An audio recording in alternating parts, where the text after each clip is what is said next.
Hi, everyone, and welcome. I'm Emily Pick, Product Marketing Manager here at Data.World, and we're so glad you're here. Before we dive in, let's quickly spin through some housekeeping. You're probably already familiar with most of this, so I'll go quickly. First off, this is a pre-recorded broadcast. That means you'll be able to enjoy a presentation that's free from technical difficulties or unexpected interruptions. It also means that you'll be able to chat with our speakers throughout the broadcast. Just reach out using the Q&A button on your screen. Also, this webinar will be available for on-demand replay in about 24 hours. You'll receive an email with the link just in case you missed any of this or want to share with colleagues. We also have some excellent resources available for you to check out in the webinar console. We hope you enjoy the presentation. So welcome, everyone. Thanks for joining us today. My name is Beth Pfefferly, and I am the VP of Marketing at Data Kitchen. And I'll be the moderator for the discussion today on the results of our 2021 Data Engineering Survey. So we're very excited to share what we learned with everyone. Hopefully you all find it extremely interesting and telling. To do that, we have Chris Berg, the founder, CEO, and head chef at Data Kitchen joining us, as well as Brian Jacob, the founder and CTO of Data.World here. And they'll chat about the results, share their own experiences as data engineers and managers of data engineering teams, and most importantly, they'll offer up some solutions. So welcome to both of you. Chris, would you mind giving the audience a brief little bit of background on your? Yeah, thank you for the introduction, Beth. You know, I'm a technical guy, and so I've did software for 15 years, and then I got the bright idea to do data and analytics. And when I left the software field, I thought it would be easy. I thought I would be home by 5, and life would be roses, and the days would always be sunny. And for many years, I really had a hard time producing data and analytics that were trustworthy, that could change with the needs of the customers, that could satisfy my team in their need to innovate. And so I think a lot of those things actually show up in the survey. And so I'm excited to talk about it. Great. Thanks, Chris. And Brian. Yeah, so I'm Brian Jacob. I'm the CTO, co-founder of Data.World. Similar to what Chris said, I've been in software for my whole career. And, as data has become more and more central to the operation of software systems, a thing that really started to become obvious to me was that a lot of the practices that we have for managing software and for managing people who work in software haven't yet been applied in the field of data. So a lot of what we're doing is basically trying to take those same practices, those same ideas, and bring them to folks who are data practitioners through the use of our platform and through the practices that we talk about. Great. Well, thank you both, and welcome to both of you. We're definitely looking forward to getting both of your perspectives on the data. So first, before we jump into that, why did we even survey data engineers? I'll just spend a few minutes giving a little bit of background. So for several years now, the elephant in the room has been that data and analytics projects are failing. In fact, several years ago, Gartner estimated that 85% of big data projects fail. More recent data from New Vantage Partners shown here show that the number of data-driven organizations has actually declined to 24% from 37% from several years ago. So that's a pretty big drop. Only 29% of organizations are achieving transformational business outcomes with their data. In addition, only a third of companies have an established CDO role, and the average tenure of the CDO is only 2.5 years. So when we add all these facts together, this definitely supports the story that something is amiss in the data world and that processes are broken. Yet among all this, one area that hasn't been studied is the data engineering role. So we felt that it would be really interesting to look at how data engineers are doing under these circumstances. Are they thriving, or are they feeling the impact of failed data projects? So we surveyed 600 data engineers, including 100 of their managers, to understand how they're faring and feeling about the work that they're doing. So The top line result was that 97% of data engineers are feeling burnout. So to me, that was actually a very surprising number. I thought there would be some burnout, but that's pretty high. So I'd love to get the panelist reactions to that number. Brian, did you find that surprising? I mean, anytime you see a number that high, it's somewhat surprising, but not really. Like, I mean, the notion that most folks in that field are feeling burned out doesn't surprise me.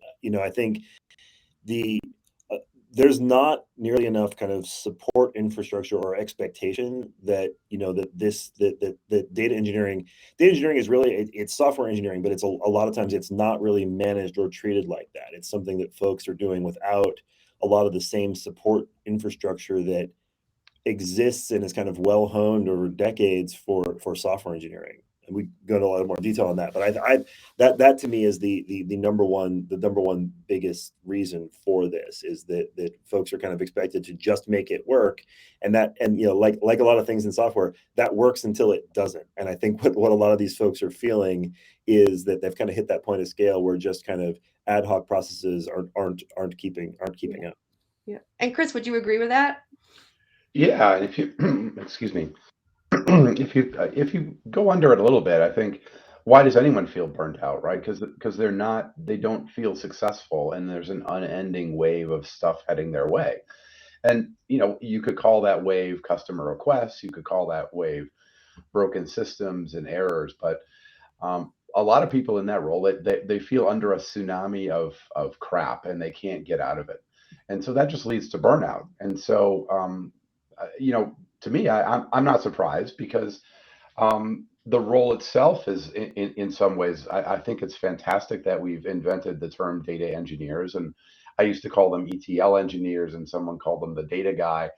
But these roles have often been filled and seen as cost minimization roles and not as generators of value. And so data engineers, the term, the professionalization of it has actually been a great boon in my mind because it actually represents they're a true source of value. However, that hasn't actually changed their perception in a lot of organizations. They still have a lot of requests, still stuff flows downhill to them, and they don't have the means to get out from under the requests. And people look askance at them when they don't aren't working night and day to get things done. And they end up fixing the same problem over and over again. Like, I think that's a lot of, but without that support infrastructure, without, a lot of that kind of continuous expectation of just work day and night comes from, they don't fix problems and keep them fixed. They aren't empowered to do that. They aren't trained with the skills to do it necessarily. And they aren't given the kind of support to go treat this like engineering, where I want to fix this problem and fix it with a system so it stays fixed. Yeah. And there's a cult of heroism in data engineering where I want to work really hard. I want to pull all-nighters. I'm going to get up on Saturday morning and fix it. And that's my role. And it's sort of like John the Baptist hair shirt of data engineers. And that's what you've got to do. And, I sort of reject that. I think that does lead to burnout. It leads to employees, and I've had the situation where people just suddenly they're productive and then they're just up and gone, and they take a new job, and they say it's because of the commute, or they say for whatever reason they're nice about it, but they just got to get under and start over again. And so when you see people leaving your company, they're taking a whole bunch of knowledge with them, and in a lot of cases that knowledge is only in their head, and they've built something that only they can run. And so it burnt out leads to all sorts of business effects of having things that are brittle and broken, and increased cost and lower efficiency. Great. Well, thank you both. So we also dove into the reasons that data engineers are burned out. So we have some of the top 5 here. So I'd love to get your thoughts on these as well. So these aren't in order, but the first is that 50% of respondents were feeling a relentless flow of errors. Chris, do you want to comment on that? Yeah, your data providers don't know that you exist. You're kind of an afterthought. Like, I've spoken at giant DevOps conferences, and I say, hey, this relationship between dev and ops is great, but you also have a relationship between the software team and the data team. And you know what? They're your customers, and they're like, oh, that's really true. And you have thousands of people building software-defined systems who don't understand that there's a whole team of people trying to analyze data from it. And so we get tables that change, schemas that change, data that's forgotten. And so, your data providers don't care that you exist, honestly, and they probably won't. They should, but they probably won't. And then, we live in a technical world and servers happen, and people are, everyone's trying to work hard, but people are working at their max capacity. So they put code in the system that breaks. And so you have to deal with, and the data itself changes in ways that is sometimes unpredictable, and it could be syntactically correct, but the semantics change so much. And so at the end of the day, you put something out for your customer to use, and you're kind of hoping it's right. It's like, oh, is it going to work? And you wait until they yell at you. And if you don't hear anything for a day or two, you start to feel good that you did it right. And I don't know, that just seems, I don't really want to live that way, like hoping that things are right. And it's one way to deal with the relentless tide of errors, but hope is not a strategy. And Brian, has that been your experience as well? Yeah, I mean, everything Chris said really resonates, and just again, relating it back to software. If somebody else is building a piece of software that I'm expected to integrate with, we're going to have a contract, an API between those two systems. If that breaks, there's like like immediately, I can't use this software anymore. I'm not going to even try. Right? There's a whole like if this breaks, it'll be known, and it's the onus is on the person kind of providing that interface to fix it. Your schema, your valid data, that's your API into your data, but we don't tend to treat it like that, right? It's treated as this ad hoc loose contract. And so when you get these errors, whose fault is it? Where does it, who is the data being written wrong, or is it being interpreted wrongly? If that's not clearly defined, then it's an unfixable problem. It's nobody's problem. So it's everybody's problem. Great. And we're going to talk a little bit later about some ways to fix this. Yeah. You guys ready for the second reason? Yeah. Okay, manual processes crowd out innovation. So 50% of respondents were feeling this pain. Brian, would you like to comment on this one? I mean, it's that heroism that Chris talked about, right? It's almost always faster right now today for me to just manually fix the problem and make it go away so I can go to the next thing on my queue. The problem is if I fix the problem is if I fix it manually today, the same problem comes back tomorrow and the next week, and it comes to the person who takes over my job when I leave. And without kind of stopping and saying, the fact that this is broken means a system is broken. Let me go fix that system so that this particular flavor of problem doesn't happen to me again tomorrow or to the next person in a week. This absolutely resonates, because I think when you're in that hero mindset and you're just solving this onslaught of problems, it's always faster to just make it go away until tomorrow. Yeah, I think a lot of people they see their life as a queue of tasks, right? And their job is to service that queue. And the faster they can take things off and check them off, the more they feel done. And they don't stop and reflect to say, wow, this task, I'm doing it repeatedly over and over and over again. And you know what? If I automated it, and I actually, when I first started my career in 2005, I worked for a doctor, and he had some experience with Deming and Taylorism. And we brought in a consultant to do time motion studies of ETL engineers to see why it was taking them so long, and looking at all the tasks they did. And that sort of Taylorist mindset that it's a bunch of checklists, and if you service your queue, you're going to be better. It is not the right way to think about it, right? And I think we're buried under the view that I'm a data task doer, and more tasks done, more value to me. And I don't think that that's really what we should be focused on. It should be focused on the one most important question: is my organization, are my customers getting value out of the data?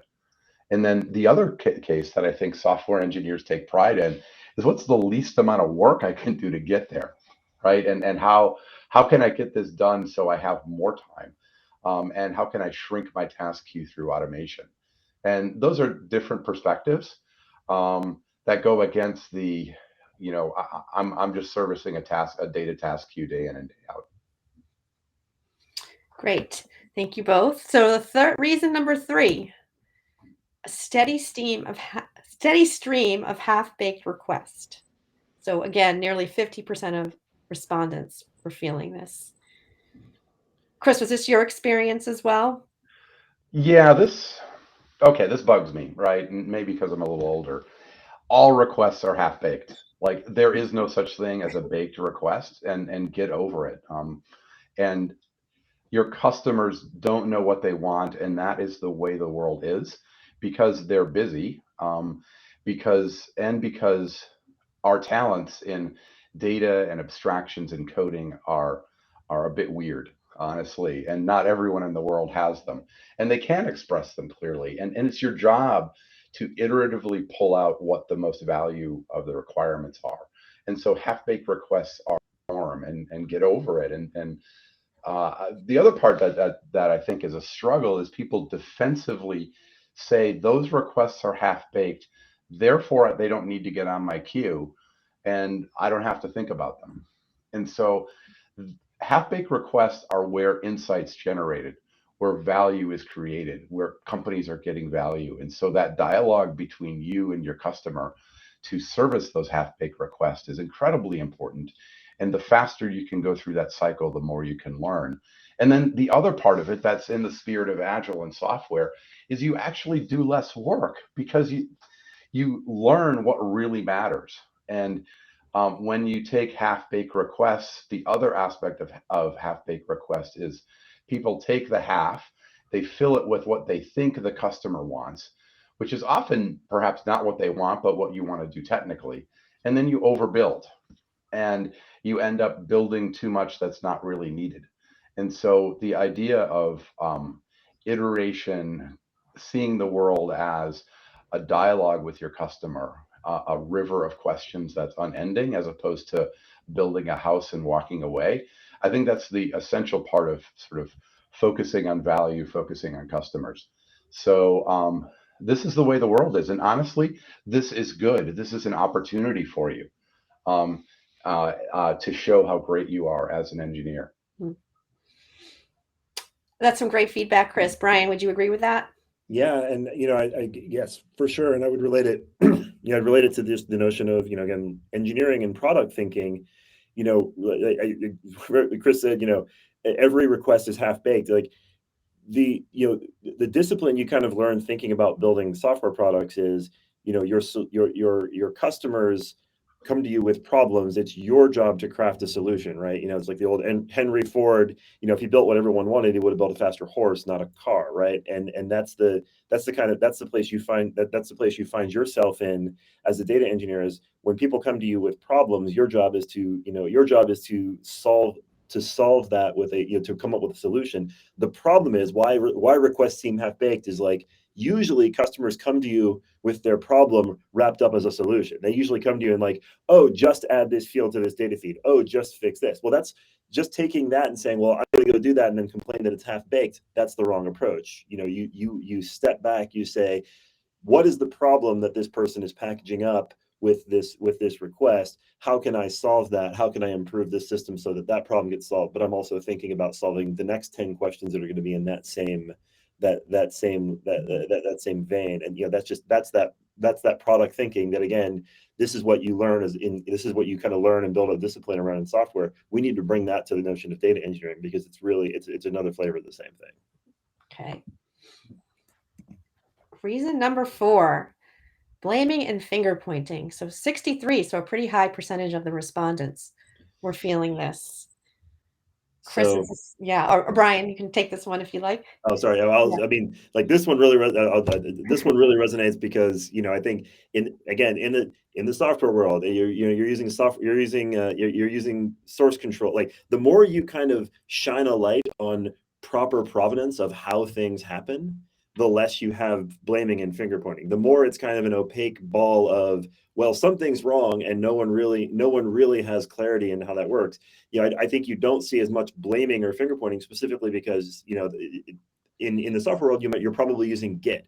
Git literally has a command called blame, but what blame does is basically tell you exactly who changed this line of code and when and how did it get to be where it is. So and that's, you know, in the software world, that's kind of shining light on the provenance of like, how did this piece of software get to be in the state it's in. The more you do that in data, the more you kind of have transparent systems that show this is how everything moves state to state, the less there's blaming and finger pointing. It's pinpointing, this is where the problem is and this is what we can fix. And it doesn't, you know, and it's less important who did it, when, and how. It's that this is where the problem is and we can go deal with it. That makes a lot of sense. Chris, your thoughts on that? Yeah, if you look at the social structure that data engineers work in, right? In one case, there's a data engineer and a data scientist and someone doing, you know, business intelligence or visualization as one team, as one unit.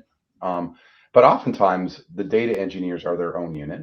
And then there's people who are doing business analytics in another part of the company, right?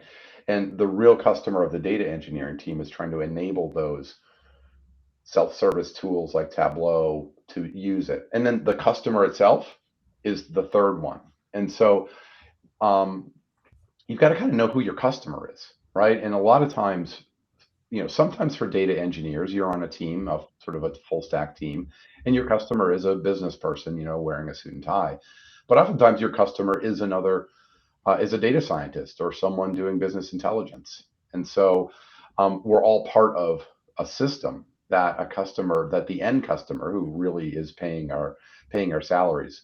And so when you are pointing the finger, it's easy sometimes to point to you know, these other people over here who don't understand. And there's a lot of Hatfields and McCoys in organizations where there's a central team in line of business analytic teams go on, and you know there's no awareness.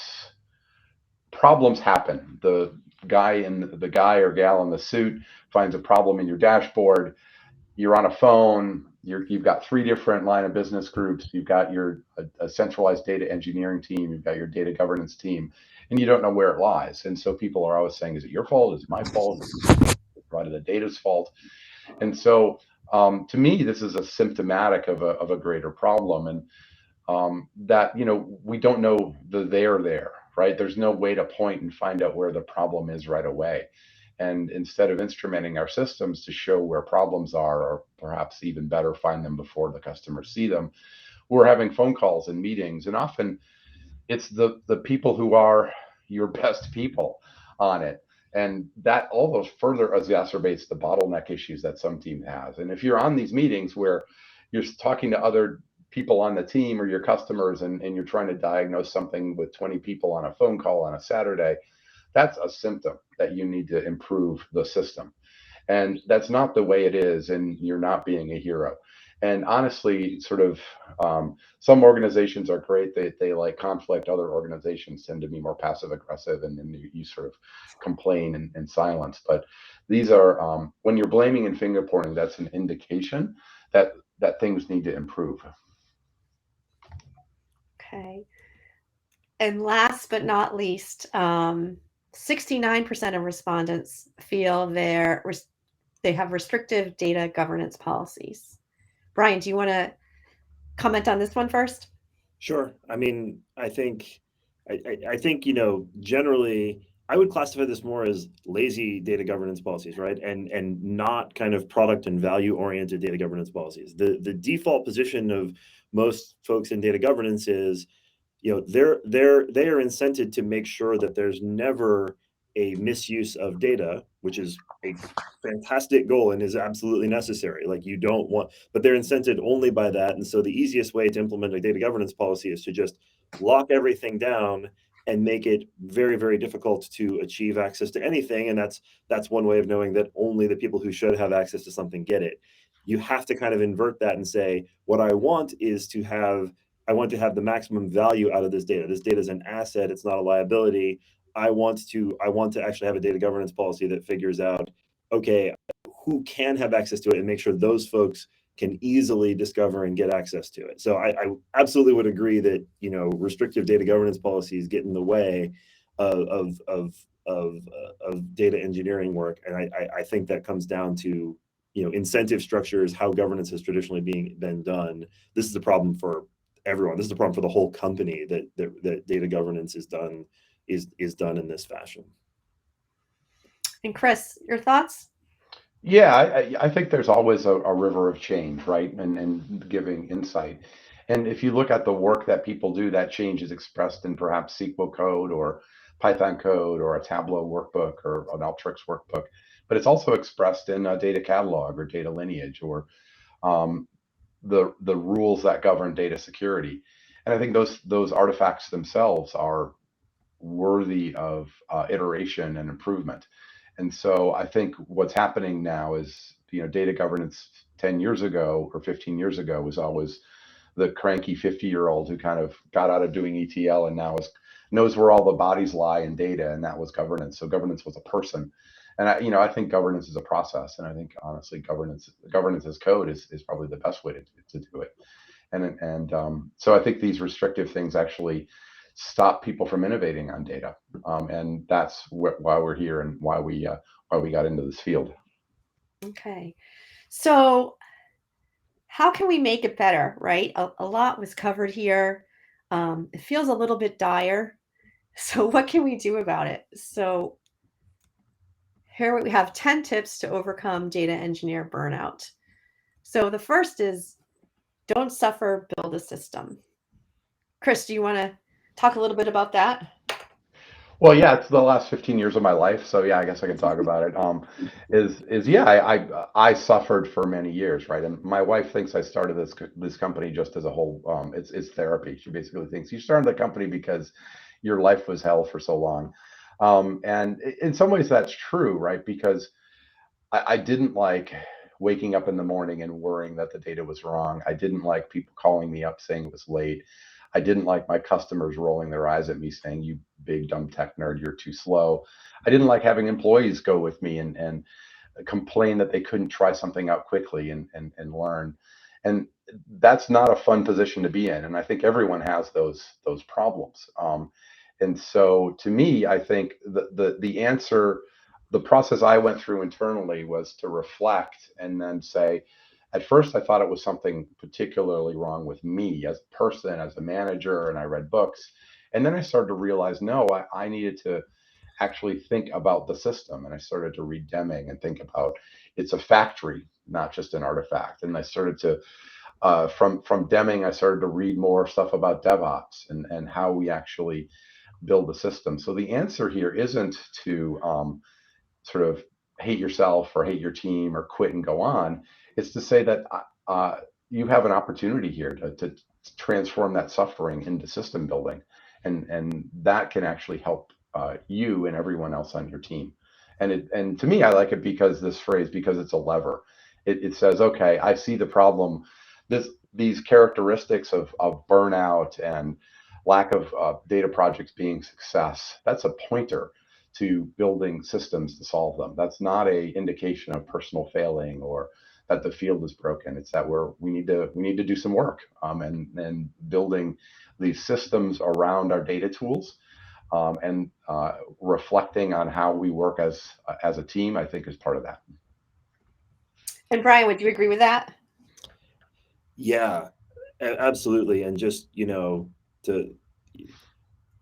talk a lot in engineering around, in software engineering around, like, the power, like there's a lot of power in being the person whose fingers are on the keyboard, right? Like at the end of the day, Christian was like, oh, you big dumb tech nerd, you're too slow. But at the end of the day, you are the person who actually can make this happen. You are the person who actually has the technical skills to get this done. And you can empower yourself to do exactly what Chris just said, which is like, when you're faced with a problem, you don't have to just take the today path of least resistance and do the manual task one more time. You can step back and build yourself a system that makes your life better. You're just as heroic. You solve the problem just as well for your customer, but you actually make the whole system better. And over time, you can make your life and your customer's life better.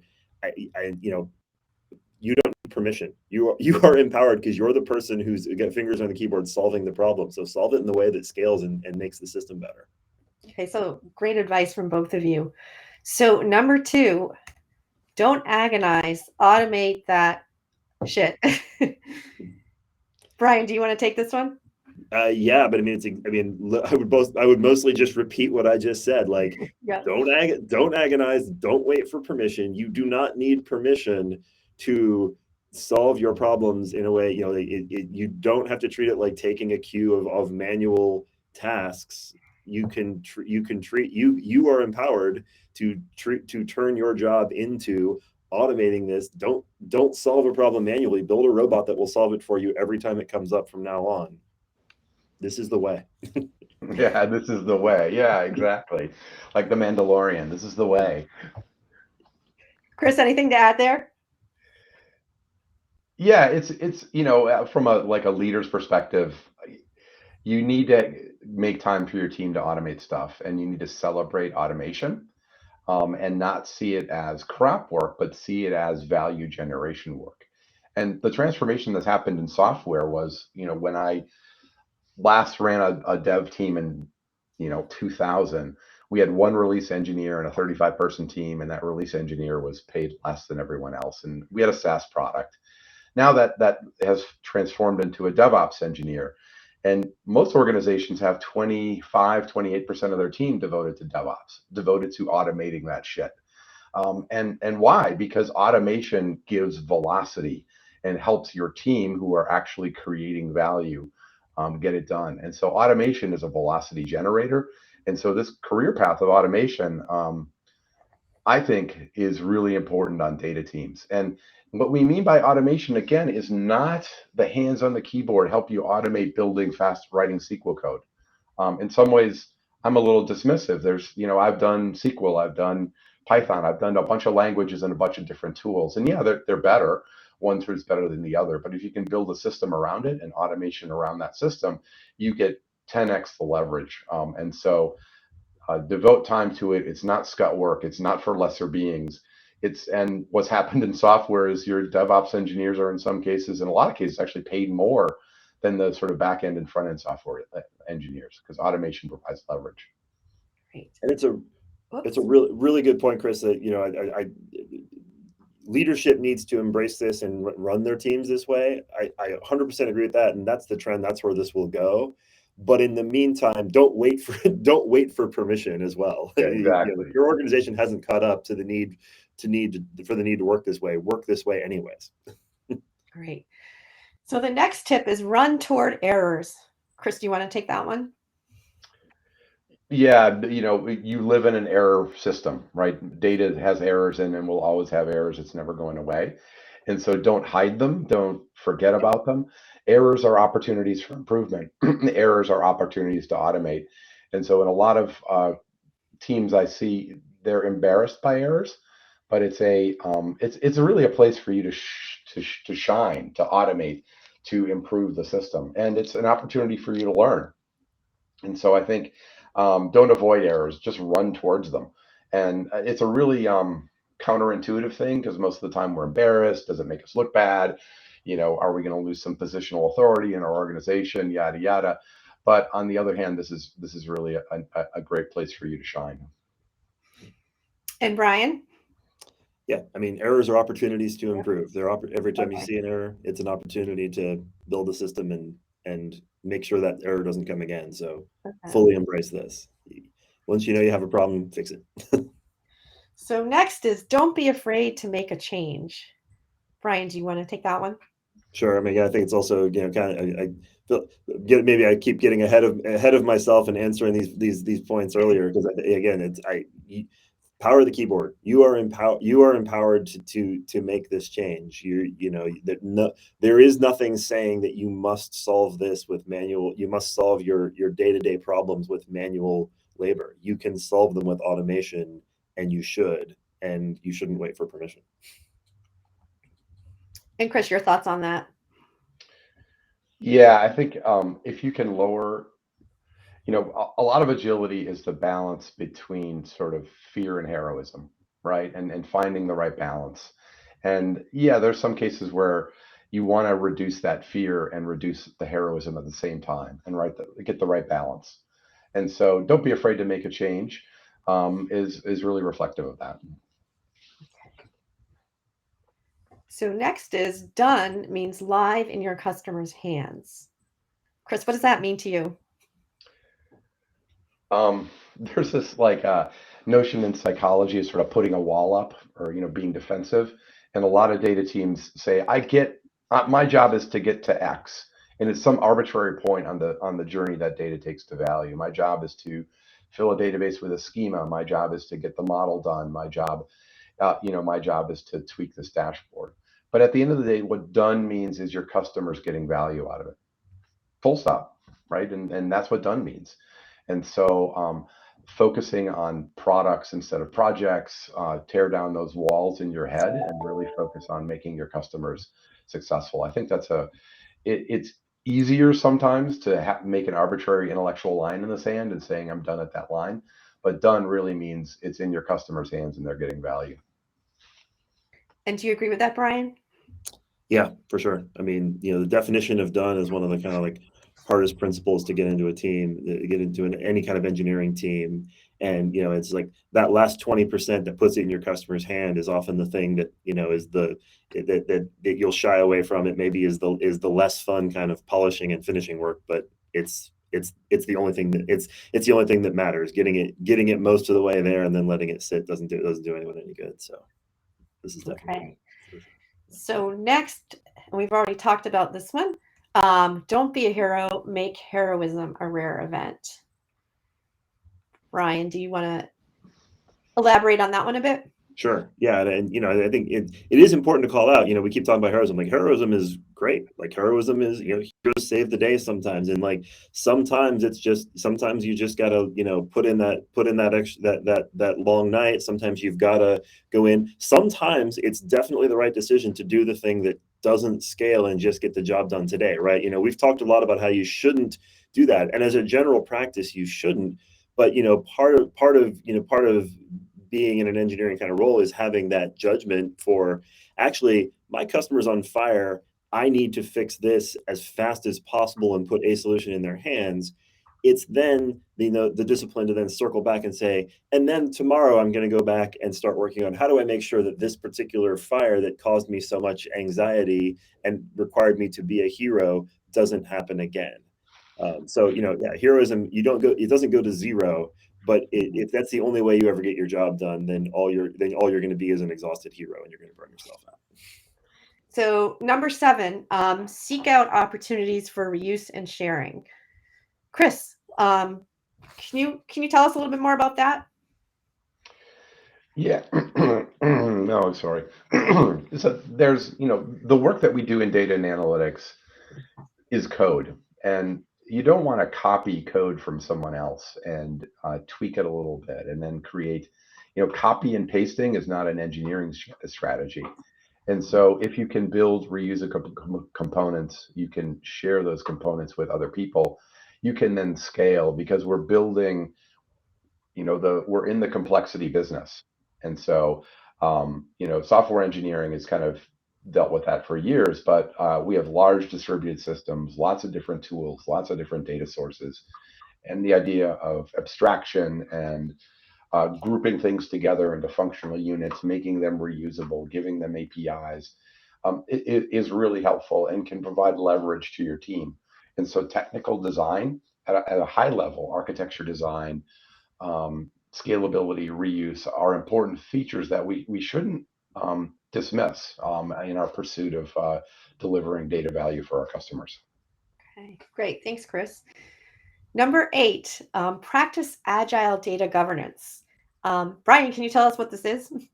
Yeah, sure. And I mean, this goes, to the comment we made earlier about restrictive data governance. Again, data governance is very important, right? You should not read my comments as saying you should be laissez-faire about data governance, and it doesn't matter who has access to things. It matters very importantly, but we need to change the value we ascribe to data, and governance should serve that value. So, for me, agile data governance is applying agile principles the same way we apply to product development, the same way we thinking about your data as a product and being and being agile in how you define who can have access to this, what kinds of access are appropriate, how can this data be used to maximize its value, while constraining how it can be used to make sure it's not used inappropriately in ways that are, that are unethical or contrary to regulations or are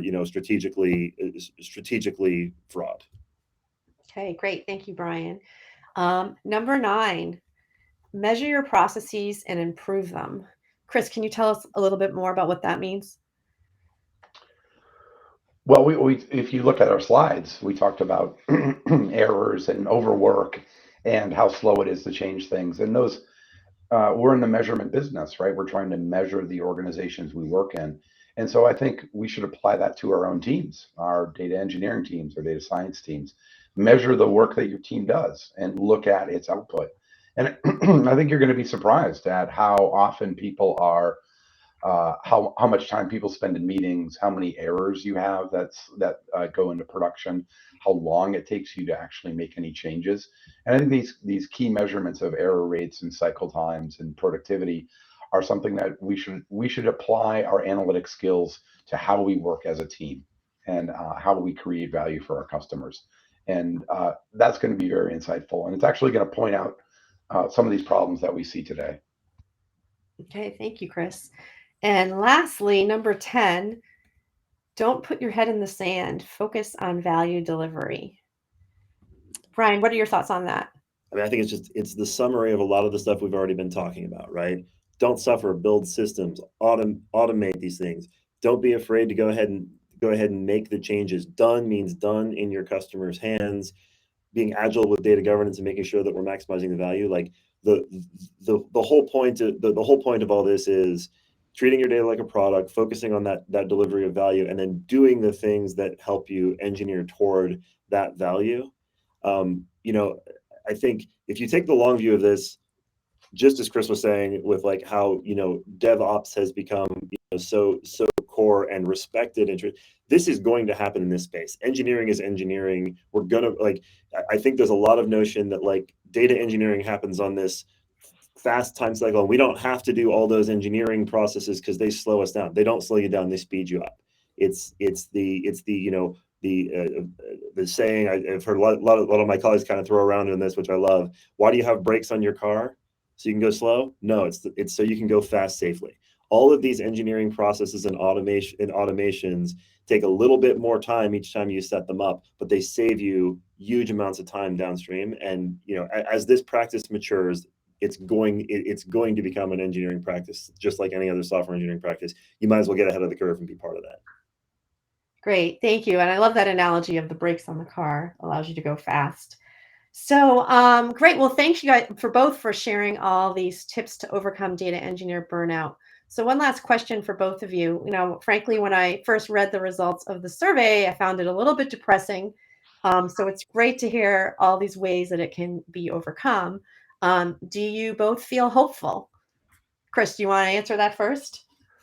I do, because there's a set of ideas on how to run teams who are working on a shared technically complicated thing that were created honestly in factories 30 40 years ago, right? The Toyota production system, lean ideas. And then some people saw the same sort of problems in how we build software, and the sort of DevOps and Agile movement was born. And the same problems are cropping up in data and analytics systems. It's a technically complicated thing. It's a team working on it. And so I'm optimistic because I'm deterministic. I just think these ideas are going to win because the ideas are right. And collectively, I've seen, we drive cars now that don't last 50,000 miles. They last 150,000 miles, and maybe electric cars are going to last 500,000 miles. Things improve. I think this is really, it's a huge opportunity for people's careers. It's a huge opportunity for the market. And so these problems that we talk about may seem depressing, but you peel them, there's an enormous opportunity to change. And I'm excited about it because I'm happy to see that this. When we first started talking about these ideas 7 or 8 years ago, most people thought we were just aliens and looked at us askance. And it's become the ops term, while being fashionable, has become much more accepted, and people want to be agile. And we're finding CDOs who have, data ops or DevOps for data, or however term they use, as part of their goals. And I'm excited by it. I think it's a big opportunity for your career in the future. It's a big opportunity for us to help move our field forward. And really, the burnout is a symptom, and sort of focusing on agility and data ops is the cure. Great. And Brian, how do you feel? Do you feel hopeful? Yes, I'm 100% hopeful. I'll be brief because so much of what I would have said, Chris just said very well. I'll just, so the only thing I'll just really add to that is it's absolutely inevitable. I have zero doubt that systemically that this will be the trend. This will be the trend. The things that we talked about today is how this practice will get done. I think the question, if you're one of the 97% of people who today would say you're overwhelmed, is like, do you care about fixing that problem for yourself? Eventually, this will be the norm. This will be how things get done. It doesn't happen automatically, right? It takes people building software and systems and talking about these processes, and takes people empowering themselves but that will happen. It's already happening. It happens in every kind of engineering discipline. It will happen here too. It's just, it's just how early do you want to be on that curve, and how much do you want to make your life better right now today by jumping on the bandwagon? Great. Well, those are awesome responses. So we are out of time. I want to thank both Chris and Brian for joining us and sharing your experiences and advice. This was super helpful for me, and I'm sure it was for the rest of the audience. I want to thank all the attendees for joining us. We hope you found this webinar useful. These were just a few highlights from the survey. We will be sending out the entire survey results to all the registrants, as well as the webinar recording within a few days. So be on the lookout for that in your email.